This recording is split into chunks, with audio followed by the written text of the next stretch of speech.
Hi everyone, welcome back to C A Raman Luthra classes. तो basically आप लोगों का जो सेबी या फिर आईएफएससीए का एग्ज़ाम है, it is round the corner.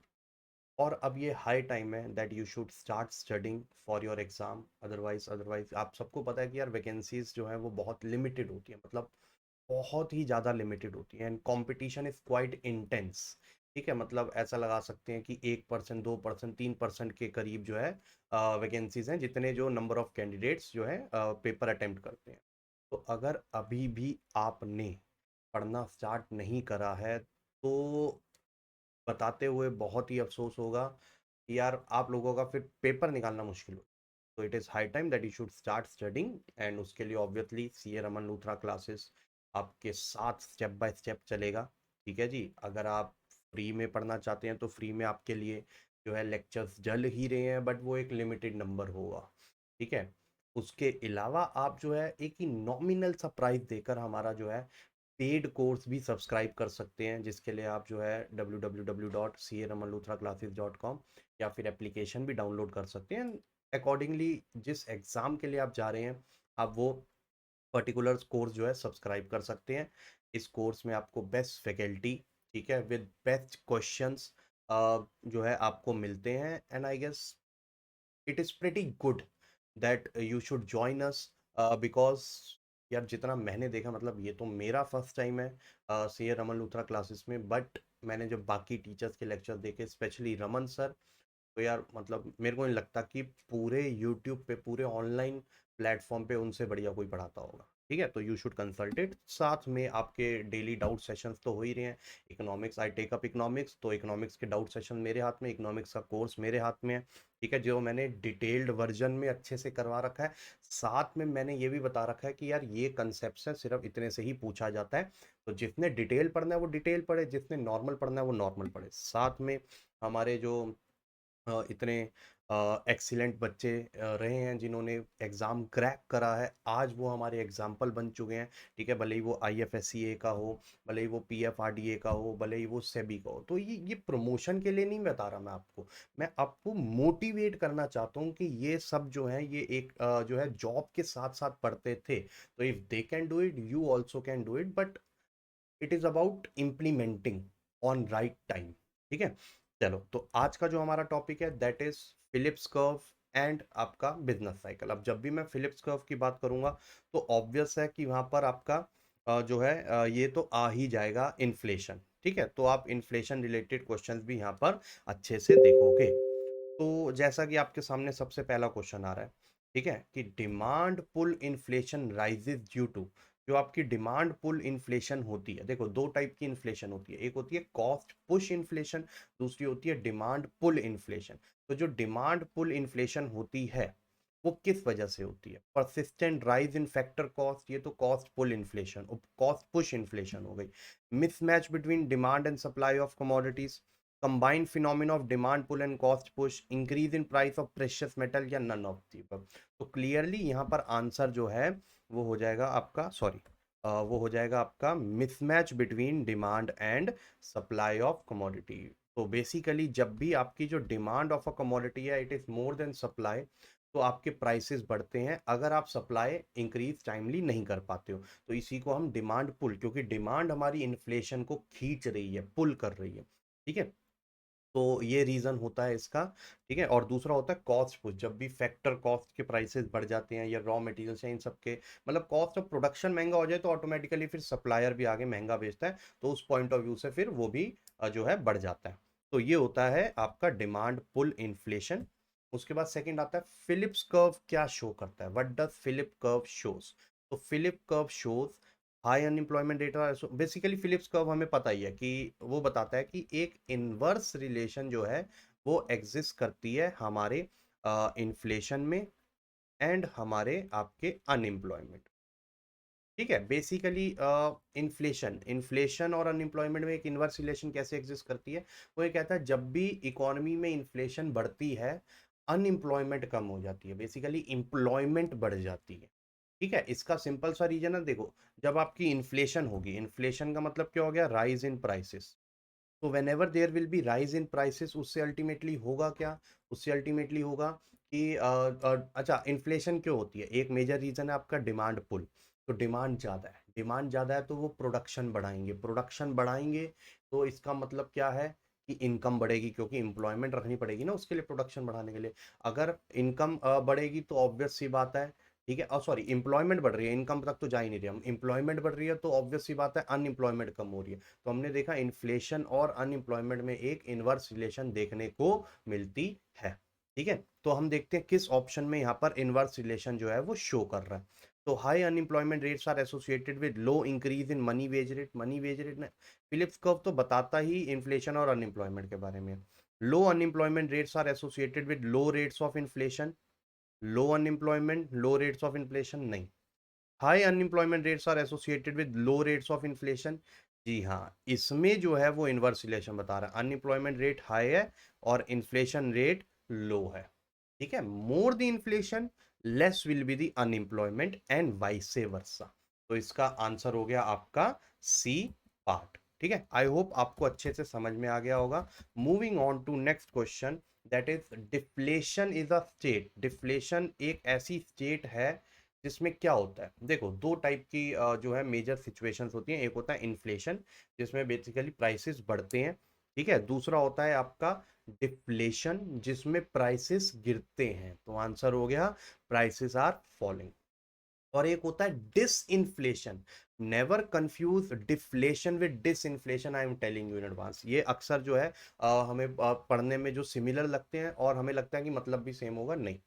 Deflation में प्राइसेस गिरते हैं, डिसइंफ्लेशन में जो इन्फ्लेशन का रेट है वो गिरता है। इन्फ्लेशन अभी भी होती है, वो पॉजिटिव रहती है, लेकिन उसका रेट गिरता है। और जब इन्फ्लेशन रेट नेगेटिव हो जाए तब हम उसको बोलते हैं डिफ्लेशन, की प्राइसेस बढ़ने के बजाय जो है आपके गिर रहे हैं इकोनॉमी में। Moving on to question number 4, which of these is one of the causes of inflation? इसमें से कौन सा जो है कॉज है इन्फ्लेशन का? ठीक है, आज पढ़ते हैं एक एक करके option. Increase in public expenditure. देखो पब्लिक एक्सपेंडिचर कौन सा हो गया? जो बेसिकली गवर्नमेंट करती है, ठीक है, पब्लिक के ऊपर, पब्लिक की वेलफेयर के ऊपर, तो गवर्नमेंट एक्सपेंडिचर, ठीक है। और जब भी ये बढ़ता है तो ओवरऑल एग्रीगेट डिमांड बढ़ेगी, एग्रीगेट डिमांड बढ़ेगी तो सप्लाई से ज़्यादा हो जाएगी तो प्राइसेस आपके बढ़ेंगे, ठीक है। सिमिलरली आपका डेफिसिट फाइनेंसिंग का मतलब क्या होता है कि जब भी गवर्नमेंट को पैसों की जरूरत होती है तो उसके बाद दो ऑप्शन होते हैं, या तो वो बोरो कर ले या तो वो प्रिंट कर ले। इन दोनों ही सिचुएशन में इकोनॉमी में मनी सप्लाई बढ़ता है। मनी सप्लाई जब भी वो बढ़ता है तो आपका जो ओवरऑल इकोनॉमी में प्राइसेस बढ़ते हैं, क्योंकि गुड्स जो क्वांटम ऑफ गुड्स है वो उतने ही है, लेकिन उसके एसोसिएशन में मनी जो है वो बढ़ गया। पहले अगर 100 के गुड्स थे पहले और 100 रुपए ही थे, अब वो 100 के बजाय अगर हमने और प्रिंट कर दिए तो वो 110 हो गए, लेकिन गुड्स तो अभी भी 100 वाली क्वांटिटी के ही थे, तो अब वो ऑटोमेटिकली 110 के हो जाते हैं। तो यस, डेफिसिट फाइनेंसिंग से भी आपका इन्फ्लेशन होता है। उसके बाद increase in administrative prices. Obvious सी बात है, एडमिनिस्ट्रेटिव प्राइसेस या फिर एडमिनिस्ट्रेटिव एक्सपेंसेस होगा, प्राइसेस तो नहीं, कि गवर्नमेंट जो administration, law and order, defence, इन सब पे जो खर्चा करती है, ठीक है, अगर वो बढ़ा दे तो ऑब्वियसली गवर्नमेंट एक्सपेंडिचर ओवरऑल बढ़ जाता है, तो उससे भी इन्फ्लेशन होती है। तो आंसर हो जाएगा आपका ऑल ऑफ दीज, आंसर हो जाएगा आपका ऑल ऑफ दीज, ठीक है। Moving on to next question, that is a very high inflation running in range of double digit और ट्रिपल डिजिट। इसको हम क्या बोलते हैं? इन्फ्लेशन की कैटेगरीज होती, ठीक है जी। एक होती है आपकी इन्फ्लेशन की क्रॉलिंग, लंगड़ा रही है 3% तक। दूसरी होती है वॉकिंग, चलना सीख गई 3 से 6 10% तक, ठीक है। उसके बाद आपका रनिंग, रनिंग में दौड़ना सीख गई, ठीक है जी। इसमें हो गया आपका डबल डिजिट तक पहुंच जाता है नियरली, ठीक है, 10 से 20% के करीब रहता है। और उसके बाद हाइपर इन्फ्लेशन उड़ना स्टार्ट कर देती है, जो कि डबल एंड ट्रिपल डिजिट में होता है। तो आंसर हो जाता है आपका हाइपर इन्फ्लेशन, आंसर हो जाता है आपका हाइपर इन्फ्लेशन। वैसे भी देखो एक ही कैटेगरी दे रखी है इन्फ्लेशन की, जो अभी मैंने आपको चार बताई उसमें से एक ही है, तो आंसर वहीं से हमें जो है थोड़ा बहुत स्मार्ट भी ऐसे रहना पड़ता है एमसीक्यूज अटेम्प्ट करने के लिए। क्वेश्चन नंबर 6, स्टैगफ्लेशन का मतलब क्या होता है? स्टैगफ्लेशन का मतलब होता है, ठीक है, देखो ये जो वर्ड है स्टैगफ्लेशन, ये दो चीजों से बना है, ये दो वर्ड्स का एक कॉम्बिनेशन वर्ड है। एक होता है स्टैगनेशन, दूसरा होता है इन्फ्लेशन, कि इकोनॉमी में इन्फ्लेशन हो रही है, प्राइसेस बढ़ रहे हैं, लेकिन ओवरऑल आउटपुट या एम्प्लॉयमेंट नहीं बढ़ रही, ओवरऑल जीडीपी नहीं बढ़ रहा, GDP as in quantity wise. वैसे तो प्राइसेस बढ़ रहे हैं तो जीडीपी, नॉमिनल जीडीपी बढ़ेगा, ये हमने नेशनल इनकम में देखा होगा, लेकिन वैसे ओवरऑल एम्प्लॉयमेंट और आउटपुट नहीं बढ़ रहा, तो हमारी इकोनॉमी रुकी हुई है लेकिन प्राइसेस बढ़ रहे हैं। तो ये एक special kind of situation exist करती है जिसको हम बोलते हैं स्टैगफ्लेशन, जिसमें इन्फ्लेशन विद स्टैग्नेशन होती है। क्या होती है? इन्फ्लेशन विद स्टैग्नेशन, प्राइसेस बढ़ रहे हैं लेकिन इकोनॉमी नहीं बढ़ रही है भाई, इकोनॉमी की ग्रोथ नहीं हो रही, क्योंकि बोला जाता है कि एक 3 से 6% के बीच में अगर इन्फ्लेशन हो रही है तो वो हेल्दी इन्फ्लेशन है, क्योंकि इससे पता चलता है कि आपकी इनकम, आपकी डिमांड बढ़ रही है, लोगों का स्टैंडर्ड ऑफ लिविंग बढ़ रहा है। लेकिन अगर वो नहीं हो रहा और उसके बावजूद इन्फ्लेशन हो रही है तो वो गलत सिचुएशन है इकोनॉमी के लिए। Moving on to question number 7, which measures are followed by government for handling inflation. जब भी इन्फ्लेशन होती है इकोनॉमी में तो गवर्नमेंट कौन से मेजर्स लेती है? मॉनेटरी मेजर्स लेती है, जी हाँ लेती है। मतलब गवर्नमेंट डायरेक्टली मॉनेटरी मेजर्स नहीं लेती है, लेकिन उसके बिहाफ पे उसकी जो सेंट्रल अथॉरिटी है, सेंट्रल बैंक है, वो लेता है, दैट इज आरबीआई इंडिया में। ठीक है, तो लेती तो इनडायरेक्टली गवर्नमेंट ही है। उसके बाद फिस्कल मेजर्स, उसके एक्सपेंडिचर, उसके टैक्सेस से रिलेटेड, वो भी गवर्नमेंट लेती है। कंट्रोलिंग इन्वेस्टमेंट्स, जो खुद इन्वेस्टमेंट्स कर रही है या फिर प्राइवेट इन्वेस्टमेंट्स को कंट्रोल करना through again monetary measures and fiscal measures. तो आंसर हो जाएगा आपका ऑल ऑफ दी अबव। जब भी इकोनॉमी में इन्फ्लेशन होती है और वो इन्फ्लेशन आपकी बाउंड से ज़्यादा जा रही है, आपकी लिमिट से ज़्यादा जा रही है, कि वो अनहेल्दी होती जाएगी। हेल्दी इन्फ्लेशन मैंने बताया था कि भैया 3 से 6% तक रहे तो it is good, it is considered good. लेकिन उससे ज़्यादा जा रही है, डबल डिजिट में जा रही है, एक बार अगर हाइपर इन्फ्लेशन में पहुंच ली तो पहुंच गई, तो फिर वहां से वापस आना बहुत मुश्किल होता है। हाइपर इन्फ्लेशन का भी देखना, जिम्बाब्वे की केस स्टडी पढ़ना, वहां पर तो भाई साहब एक एक जो करेंसी नोट है वो बिलियंस का है, ट्रिलियंस का है, लेकिन उस एक करेंसी नोट से अगर देखो हमारे यहाँ पर एक कोई 1 ट्रिलियन दे दे तो हम पूरे देश की गरीबी मिटा दें, ऐसा है। वहां पर 1 ट्रिलियन का एक नोट है और उससे ब्रेड भी नहीं आ पा रही है, ऐसा सीन होता है वो हाइपर इन्फ्लेशन में। ठीक है, तो वहां से वापस आना मुश्किल होता है। लेकिन जब उस स्टेज तक पहुंचने के लिए मतलब उस स्टेज तक ना पहुंचे उसके लिए गवर्नमेंट जो है टाइम टू टाइम स्टेप्स लेती है, जो इन तीनों फॉर्म में आते हैं। Question number 8, when prices increase due to increase in factor prices. ठीक है, जब भी आपकी इकोनॉमी में प्राइसेस बढ़ रहे हैं, लेकिन वो प्राइसेस मतलब इन्फ्लेशन हो रही है, लेकिन वो inflation cost of factor production या कॉस्ट ऑफ फैक्टर सर्विसेज के बढ़ने से हो रही है, तो इसको हम क्या बोलते हैं? इसको हम बोलते हैं कॉस्ट पुश इन्फ्लेशन। क्या बोलते हैं इसको हम? Cost push. Demand pull inflation तो होती है आपकी, demand is greater than supply. Cost push inflation होती है जब आपकी जो कॉस्ट ऑफ प्रोडक्शन ही बढ़ जाए, तो ऑब्वियसली फिर सप्लायर्स अपना प्रॉफिट मार्जिन ना कम हो जाए उसके लिए आगे प्राइसेस भी ज्यादा कर देते हैं। ठीक है, तो this is your question number. ऐसे ऐसे इजी इजी क्वेश्चन ही आप एक्सपेक्ट कर सकते हो इन दोनों चैप्टर से। उसके बाद आता है डेफिसिट फाइनेंसिंग। डेफिसिट फाइनेंसिंग क्या होता है? डेफिसिट फाइनेंसिंग में देखो, जब भी गवर्नमेंट को डेफिसिट इनकर करना पड़ता है तो उसमें उसके बाद दो ऑप्शन है, या तो वो बोरो कर ले या तो वो प्रिंट कर ले। एडवाइजेबल होता है कि बोरो करे। प्रिंट करने से एक बार ही आपने प्रिंट कर लिया तो फिर उसको आप अनप्रिंट नहीं कर सकते ना, फिर उतनी इकोनॉमी में मनी सप्लाई बढ़ जाती है, जो कहीं ना कहीं गलत होता है। बोरो कर लिया, कल को वापस तो कर सकते हो अपनी इनकम बढ़ा के, लेकिन एक बार ही करेंसी प्रिंट कर ली तो फिर आपने अपने इकोनॉमी में परमानेंट ही मनी सप्लाई बढ़ा दी। ठीक है, तो लेकिन ऑप्शन दोनों अवेलेबल होते हैं, तो इसलिए इसका आंसर हो जाएगा both A and B. Borrowings from banks भी and printing of more currency भी, ये दोनों ऑप्शन अवेलेबल हैं to finance their deficit they incur in a particular fiscal year. उसके बाद आता है क्वेश्चन नंबर 10, बिजनेस साइकिल का। Business cycle refers to, business cycle का मतलब क्या होता है? बिजनेस साइकिल का मतलब होता है up and down in production of commodity. कभी प्रोडक्शन किसी कमोडिटी की बढ़ रही है, कभी कम हो रही है, नहीं। Fluctuating levels of economic activity over a period, जी हाँ। जब आपकी इकोनॉमिक एक्टिविटीज फ्लक्चुएट कर रही हैं, कभी ऊपर कभी नीचे, तो इसको हम बोलते हैं हमारा बिजनेस साइकिल। इसको हम क्या बोलते हैं? हमारा business cycle. The fluctuating levels of economic activity over a period of time, इसको हम क्या बोलते हैं? हमारा बिजनेस साइकिल। ठीक है, question number 11, a significant decline in general economic activity extending over a period of time। तो जब हमारी इकोनॉमिक एक्टिविटीज गिर रही हैं, ठीक है, और कॉन्ट्रैक्शन ऑफ इकोनॉमी बोलते हैं, 4 फेजेस होते हैं आपके बिजनेस साइकिल के, एक्सपेंशन, पीक, कॉन्ट्रैक्शन एंड ट्रॉफ। ठीक है? तो जब आपकी कॉन्ट्रैक्ट हो रही है इकोनॉमी और वो एक्सटेंड हो जाए लॉन्गर पीरियड के लिए, तो उसको हम क्या बोलते हैं? उसको हम बोलते हैं रिसेशन। इकोनॉमी में रिसेशन आ जाए, और रिसेशन अगर एक्सटेंड हो जाए लॉन्गर पीरियड के लिए, फिर हम बोलते हैं कि इकोनॉमी में डिप्रेशन आ गया, मंदी आ गई। ठीक है? तो ये इनके मतलब होते हैं। ये फेजेस जो है आपने बिजनेस साइकिल के बहुत अच्छे से पढ़ने हैं, क्योंकि ज्यादातर इन्हीं में से क्वेश्चन आप लोगों को पूछा जाएगा। ठीक है? Moving on to next question, that is the trough of a business cycle occurs when dash hits its lowest point. तो जो आपका बिजनेस साइकिल होता है उसमें ट्रॉफ वाला तो होता है। ठीक है? तो ट्रॉफ जो है आपका लोएस्ट पॉइंट हिट कब करता है? लोएस्ट पॉइंट हिट तब करता है when dash hits its lowest point. तो जब आपकी aggregate economic activity lowest point को हिट करती है कि बस भाई इससे नीचे नहीं गिर सकती हमारी इकोनॉमिक एक्टिविटीज, तब हम बोलते हैं कि हमारा जो है इकोनॉमी में ट्रॉफ आ गया। हमारा इकोनॉमी में ट्रॉफ आ गया। 1 मिनट रुक जाओ, 1 मिनट रुक जाओ। ये सॉरी, माय बैड। यहाँ पर इन्फ्लेशन भी जो है अपने एकदम मिनिमम लेवल पे होती है। इन्फ्लेशन भी क्या, डिफ्लेशन ही होती है।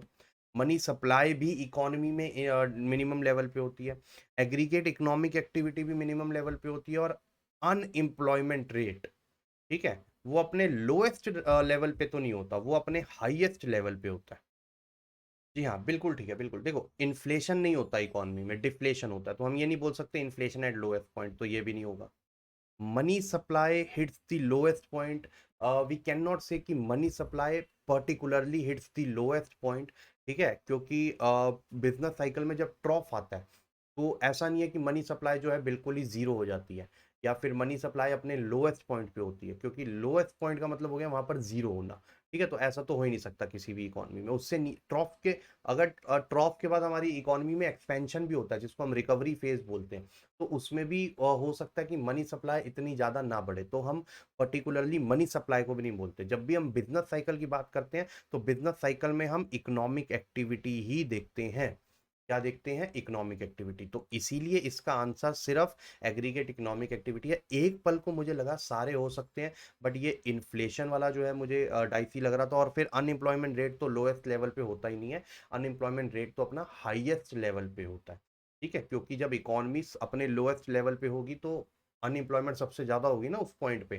ठीक है? तो इसका आंसर हो जाएगा एग्रीगेट इकोनॉमिक एक्टिविटी। ठीक है? बाकी कोई भी नहीं है, सिर्फ एग्रीगेट इकोनॉमिक एक्टिविटी अपने लोएस्ट पॉइंट पे होगी, क्योंकि बिजनेस साइकिल का मेजरमेंट सिर्फ और सिर्फ आपके अनएम्प्लॉयमेंट, और सॉरी, इकोनॉमिक एक्टिविटी से मेजर होगा। अगला क्वेश्चन आ जाता है आपका, the industries that are extremely sensitive to business cycle are. जो बिजनेस साइकिल के साथ बहुत ज़्यादा सेंसिटिव होती है, मतलब अगर बिजनेस साइकिल हमारी एक्सपैंड कर रही है, तो वो भी बहुत जल्दी एक्सपैंड करेंगे।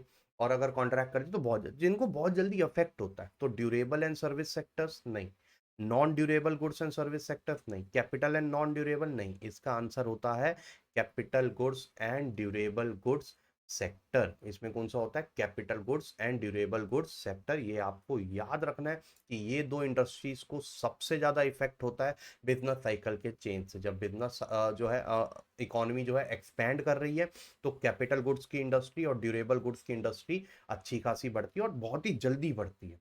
ठीक है? क्योंकि सबसे ज्यादा इफेक्ट इन्हीं पे ही होता है। ड्यूरेबल गुड्स तो होंगे ही, उसके अलावा आपका कैपिटल गुड्स भी होते हैं।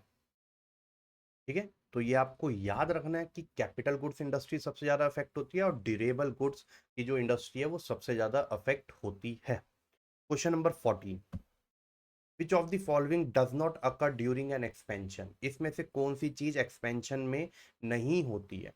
Consumer purchase of all types of goods tend to increase, employment increases as demand for labor rises, business profits and business confidence tend to increase, none of the above, or all of the above। तो इसका answer हो जाएगा none of the above, क्योंकि ये सारी चीजें होती हैं एक्सपेंशन के बाद। कंज्यूमर के जो है all type of goods and services की परचेज बढ़ जाती है, एम्प्लॉयमेंट ओवरऑल इकोनॉमी में बढ़ जाएगी क्योंकि इकोनॉमिक एक्टिविटी सब बढ़ रही हैं, बिजनेस का प्रॉफिट बढ़ जाएगा, बिजनेस का कॉन्फिडेंस बढ़ जाएगा टू इन्वेस्ट। ठीक है? तो इसीलिए उसने बोला नॉट। अच्छा, ये वाले क्वेश्चन जो है ना वो अक्सर हमें कंफ्यूज छोड़ देते हैं कि भाई नॉट बोल रहा है तो ऑल ऑफ द अबव हो गया, नहीं, क्योंकि ये सारी होती हैं। उसने पूछा कौन सी नहीं होती है, जब ये सारी होती है तो इसका मतलब none of the above is the answer. तो ये आपको ध्यान से करने होते हैं क्वेश्चन। उसके बाद last question of the session is which of the following best describes a typical business cycle. इसमें से कौन सी जो है एक टिपिकल बिजनेस साइकिल को जो है डिफाइन करता है। Economic expansions are followed by economic contractions, inflation is followed by rising income and employment unemployment, economic expansions are followed by economic growth and development, stagflation is followed by inflationary economic growth। तो इसका answer हो जाएगा आप लोगों का ए part. ए part में वो एकदम राइटली एक्सप्लेन कर रहा है कि जब भी इकोनॉमी में कॉन्ट्रैक्शन आएगा फिर एक्सपेंशन आएगा, और एक्सपेंशन आएगा फिर कॉन्ट्रैक्शन आएगा। तो business sorry economic expansions are followed by economic contractions. पहले एक्सपेंशन होता है, पीक पे पहुंचता है, फिर कॉन्ट्रैक्ट भी होती है इकोनॉमी। ठीक है जी, क्योंकि पीक पे पहुंच गया तो एक टाइम के बाद आपका आउटपुट नहीं बढ़ सकता। ठीक है, फिर वो नीचे ही गिरेगा। तो ये होता ही है, ये होता है ओवरऑल, ऐसे इकोनॉमी हमारी चलती रहती है। Inflation is followed by rising income and unemployment. अगर इकोनॉमी में इन्फ्लेशन होती है तो इनकम बढ़ती है एंड अनएम्प्लॉयमेंट बढ़ती है। नहीं, फिलिप्स कब तो बोलता है अनएम्प्लॉयमेंट कम होती है। ठीक है, उसके बाद economic expansion are followed by economic growth and development. ठीक है, इकोनॉमिक एक्सपेंशन हो रही है, ग्रोथ होती है, डेवलपमेंट होती है, लेकिन फॉलो नहीं करती, क्योंकि एक बात के बाद जब पीक के बाद नीचे गिरेगी तो फिर कम होती है। Stagflation is followed bye inflationary economic growth. Economic growth तो होती नहीं स्टैगफ्लेशन में, बस इन्फ्लेशन होती है। ठीक है, तो इसीलिए आपका आंसर हो जाता है ए पार्ट। तो आई होप आपको ये सेशन सही लगा हो, आपको समझ में आया हो। कोई भी डाउट हो तो आप कमेंट में लिख सकते हैं, आपको रिप्लाई जरूर मिलेगा। कोई भी सजेशन हो कि सर ये एक बार टॉपिक कवर कर दो, सर ये टॉपिक पढ़ा दो, या इसके एमसीक्यू दोबारा करा दो, या इसके थोड़े और एमसीक्यू करा दो, ठीक है, या प्रीवियस ईयर क्वेश्चंस करवा दो, एक्सेट्रा एक्सेट्रा एक्सेट्रा, कोई भी कमेंट में आप सजेशन डालिए, कोई एडवाइस डालिए, and we will look up to it. ठीक है, दैट इज माय गारंटी, क्योंकि सीए रमन लूथरा क्लासेस में हम आप लोगों के साथ हैं जब तक आप पेपर नहीं दे देते। और पूरी कोशिश रहेगी, देखो गारंटी जो देता है वो झूठी बोलता है, क्योंकि गारंटी कभी कोई टीचर नहीं दे सकता। गारंटी हमेशा स्टूडेंट देता है कि सर मैं कर लूंगा, मुझे पता है। अगर टीचर गारंटी दे रहा है तो समझो वो फिर झूठे फासले हो जाते हैं, ये बात याद रखो। ठीक है, बच्चे को गारंटी देनी है टीचर को कि सर आप अपनी मेहनत कर रहे हो, मैं डिसिप्लिन वे में पढ़ाई कर रहा हूँ, तो मैं आपको गारंटी देता हूँ पेपर निकालेगा। वहां पर समझना कि आप लोगों का पेपर निकल जाएगा। ठीक है, चलो, तो ऐसे ही more such sessions will be brought to you on YouTube. ठीक है, अब ऐसे ही आपको मिलते हैं आपका नेक्स्ट सेशन में। Till then bye bye, take care and have